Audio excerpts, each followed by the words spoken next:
let's talk about Pakistan then, because Pakistan's first game is against Oman, and I wish Oman really just have a day that the USA enjoyed against Pakistan in that T20 World Cup last year. But Nick, I'll start with you here. Pakistan, Salman Ali Agha, he's captained them about 22 times, and him as a player, he's kind of diminished a little bit because I feel like he's taken more responsibility and it's affected his numbers.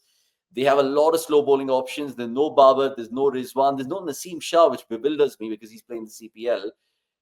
But do you think because this tournament favors India-Pakistan in the final from logistics and scheduling perspective, they should make it? Is there a logical case for that? I will just hope the cricketing gods continue to show what they want to show. That is all that I'm going to say on that. Because I think a lot of water has overflown under the bridge to feel differently now for those kind of contests. But just to look at the team as a whole, I think they've started, again, it's not a surprise that Mike Hassan goes somewhere and puts a few processes in place. He may have had a few complaints at the start of his stint, but you could see the makeup of the side in terms of the options that they want to have in their team. Still not quite sold on the usage of some of those folks. I mean, Mohammad Aris down the order. If you saw that try series, he didn't quite have a good time facing spin. Almost looked like he couldn't buy a run. So, but I don't think there's a space, or is there a space for just replacing someone like a Saifzada Farhan with him? Maybe not, maybe yes. So that is a call that they'll have to take. I think the good thing that for them is they are coming into this on the back of a very testing try series. And I say testing because, as we saw, Afghanistan did have them in check, and they came quite close in terms of putting so much pressure on that batting unit. So even before that, when they last played, I think they played Bangladesh and they lost to them. But there are lessons to take out from them. And Saim Ayub, again, someone that we are looking forward to see that how does he go as a young talent. So I think they've always had the people. Now it's about them clicking together to this strategy where they want to bat deep.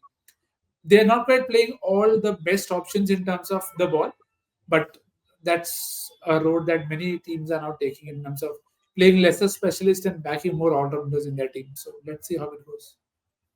Yeah, they almost have 6, 7 slower bowling options. And you look at some of the names on that list, which is depicted right now, even as neutral cricket fans, we have heard and seen them. There are a few unknown quantities, and say someone like a Sufyan Mukim. There's, of course, that opener who's Saiba Zadan Farhan, who's, of course, batted for them in this recent tri-series. Sam Ayub, brilliant youngster, but inconsistency, to be fair. So let's see how they all come together.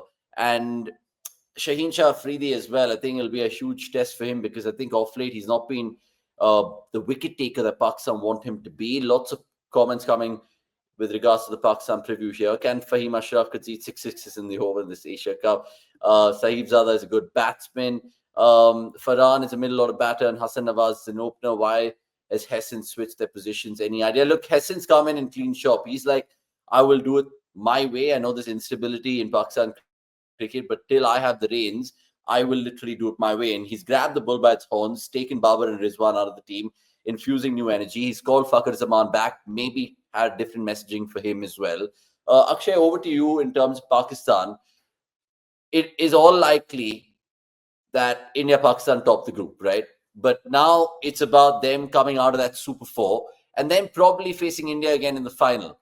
Can this so-called transitional Pakistan team in T20s have a really good outing in the Asia Cup before the World Cup next year? See, T20 is a format that lends itself to volatility, right? And volatility is almost another name for Pakistan. You just don't know what to expect from them. And this has been the case for the better part of the last decade or so. And even with the side, all things said and done, and sure, we can talk about, the kind of performances they had in the tri-series. You just don't know on that day, Fakhar Zaman can come and just blow the opposition. Or someone like a Shaheen Shah Afridi on his day can just come with those, darting in swingers and then take out your top 3 in no time. So it's you can count them out at your own peril, firstly. So I wouldn't do the mistake of counting them out entirely. Where I'm interested, or what I'm interested in when it comes to Mike Hassan and the way he goes about it is, he, like me, is a proud member of All Rounder FC. He's very clear. He likes to have a lot of batters, a lot of bowlers, at least a lot of options. So I want to see with this Pakistani side, and in general, given how the Pakistani talent pool is also filled with all rounders, both spin bowling and pace bowling all rounders, how does he go about it? And what sort of a lineup do we see ahead of the World Cup? Keeping the World Cup in mind, what does he do? That's something I'm interested in seeing. So some of the names you mentioned over here, the likes of Fahim Ashraf and whatnot, it's like a throwback for me. Ki bhai, matlab, inko kahan se utha ke wapas la rahe ho? But the fact that now they are backing some of these names, so I want to see how much of a role has Mike Hessen himself played in some of these all-rounders being picked, and if so, then how are they going to be used? Because it's not going to be easy with the Pakistani side. We've all spoken and seen ourselves the kind of instability that Pakistani has associated itself with for the last 5-6 years. So when someone like a Mike Hessen comes in, he comes with that reputation of, doing things a certain way, of setting up processes, of coming up with a system that helps, sort of marry consistency with results. But Pakistan, yeah, it's a very interesting mix. So that's something I'm really looking forward to, how that whole combination plays out for them. Yeah, they play all their group games in Dubai, so they don't have to move that much. Shashwat saying, I've not seen anything in Sam in T20s, especially how highly rated he is in Park. I don't know why they compare him to Abhishek. He's literally a strike rate of 130, lesser than that even Gill. I think one or two glimpses, one or two cameos is really excited that lot in terms of Sam Ayub. But the fact that he can bowl a few overs of spin as well makes him a little bit of a 3D cricketer. But again, the comparisons with him and Abhishek right now are bereft, I feel. We took this one, and we will answer any of your questions. In case we've missed any, and I think we missed a few about Hong Kong Oman, we'll answer them in the 12th man comments section as well, I should say. Talk about their spin attack. Is it strong? I mean, again, you look at their bowling options, right? So they've got Abrar Ahmad, the guy who did that shit to send Gill off when he got him out the last time these two teams met. Then they have Sufyan Mukim, who's pretty much the unknown quantity to them. And they've also gone back to Mohammad Nawaz, who did have a decent try series. So those will be doing the spin. You look at Kushtil, he can roll over his arm, bowl a few spin overs well, over the spin. Salman Ali Agha himself as well. So next, the question is the surfaces. Are we going to see 160, 170 sort of surfaces? Because that'll bring Pakistan into the game, because I don't think they're a 180, 200 sort of team.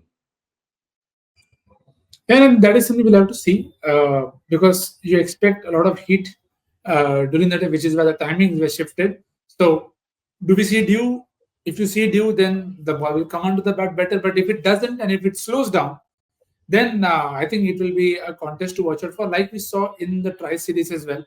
Nawaz found a way to take wickets, and if you look at those wickets also, he had one ball pitching. Russell probably got the toughest of balls, pitching almost leg or outside leg, as per the comment, and then going on to hit. Then he had Omar that caught on the cut. So these are proper. He had Ibrahim Zadaran stumped on the lunge.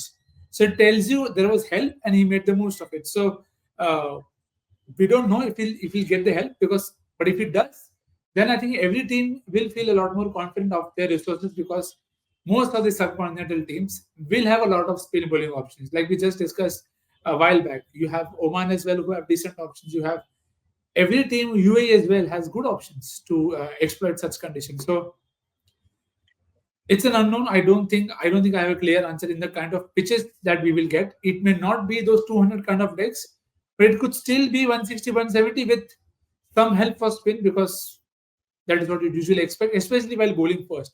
Bowling second, we'll have to wait and see how it pans out.